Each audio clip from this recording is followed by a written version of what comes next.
Hey everyone, and welcome back for another deep dive with us. Excited to be here. Today we're going to be diving into something I think we could all relate to a little too well, maybe.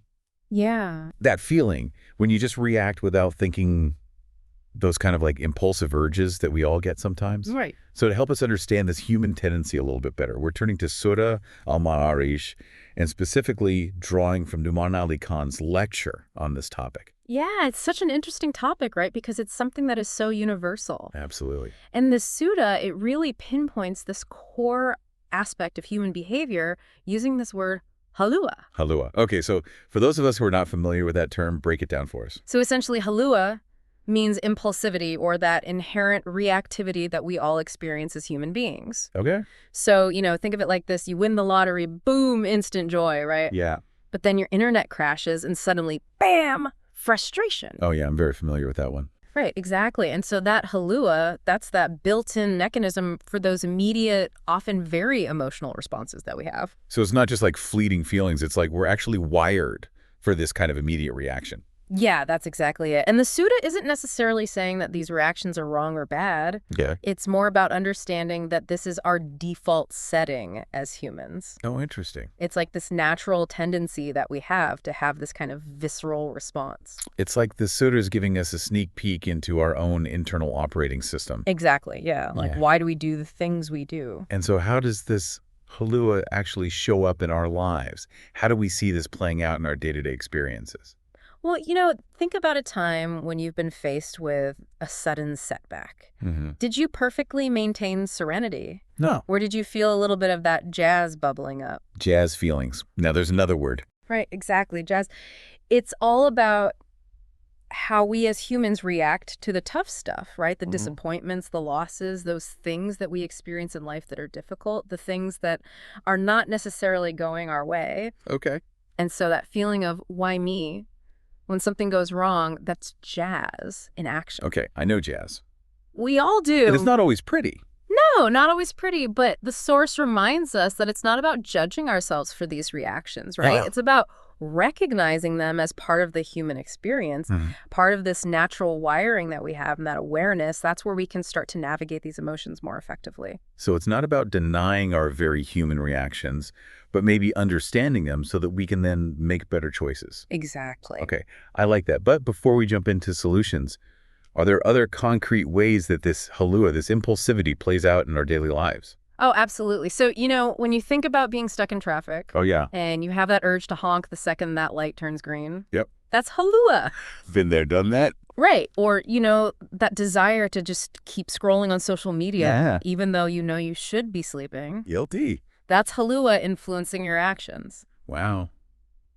I never thought of it like that, but it's so true. Right. It's these impulses that can really pop up in so many different areas of our lives. So we've established that this halua, this impulsivity, is part of our wiring. Yeah. But does Islam offer any guidance on navigating these impulsive tendencies? And that's where things get really insightful because the source points to practices within Islam, particularly Salah and Zakat, as ways to kind of work with this halua and find more balance. So let's unpack that a little bit, starting with Salah, which is prayer. And I can already feel like my less than patient self thinking like, how is standing on a prayer rug going to help me not lose it in traffic? I think we've all been there, right? Yeah, definitely. But think about it this way.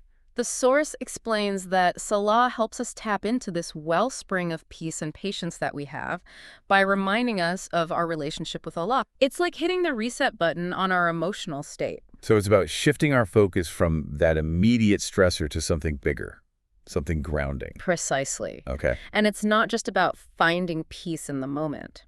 Interesting. The source actually talks about how Salah helps us develop emotional and spiritual strength over time. So it's kind of like how regular exercise can build physical strength. Yeah. Except this is strength for like our inner world. That's a great way to put it. Okay, I like it. But what about zakat, giving charity? How does that fit in with our impulsivity deep dive? Well, remember how we were talking about that urge to have more to accumulate even when we have enough? Yeah. That's halua manifesting as greed or stinginess. Zakat is like the antidote to that. How so? So by sharing what we have, we're actively counteracting those impulsive urges to cling tightly to our possessions. Okay. We're essentially saying, I trust that even when I share what I have, you will provide for me. That's a powerful message, and it ties back so beautifully to the idea of finding balance, right? Right. It's not about suppressing those initial impulsive feelings, Mhm. but rather about cultivating practices that can help us to respond differently. Exactly. We're not trying to erase our halua, but rather learning to work with it in a way that leads to greater peace and generosity and trust. That is really insightful. So we've taken this journey into the depths of Halua, this impulsive, reactive part of ourselves. Yeah. But we've also uncovered some pretty powerful tools for navigating those tricky emotional waters. Right. It's all about that balance, isn't it? Yeah, so where do we go from here? It's Oh, like this knowledge, this awareness of Halua. It's like having a roadmap, Even if we don't always follow it perfectly, exactly. just knowing about it can help us catch those knee-jerk reactions before they become something bigger. Precisely. It's like recognizing, oh, that's my halua talking, Right. and then I can choose to respond differently. Instead of just being controlled by that initial wave of, you know, impatience or greed or whatever it might be. Yeah, and it's not about becoming like these emotionless robots, right? We're not trying to erase those human elements of ourselves. It's about finding that balance. Exactly. The Sutta, it's not advocating that we just suppress all of our emotions. Right. It's about recognizing them, understanding where they're coming from, Yeah. and then choosing how we want to act. And the source points to Salah and Zakat as ways to cultivate that more mindful response, right? Absolutely. Sala in particular offers this really powerful way to kind of hit the reset button on our halua.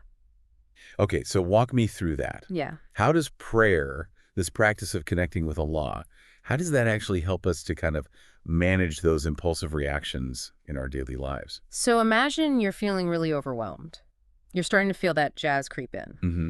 Salah provides this framework for us, right? This moment to step away from the chaos of whatever's happening Okay. and reconnect with something bigger than ourselves. So it's like this moment of grounding amidst like the craziness of life. Exactly. And in that process of engaging in Salah, in the physical and spiritual act of prayer, we're reminded of our relationship with Allah, who is the source of ultimate peace and patience. So it's not just about the act itself, but the state of mind that it cultivates within us. Precisely. And the source even talks about how over time, this practice of stepping back and reconnecting and realigning ourselves, it actually strengthens those neural pathways, so to speak. Oh, wow. So the more we practice Salah, the more we're training our minds to respond with that same peace and patience that we tap into during prayer. That's it. It's like building a muscle, right? The more you use it, the stronger it gets. Okay. And that's when we start to see those knee-jerk reactions. They start to loosen their grip on us. That's incredible.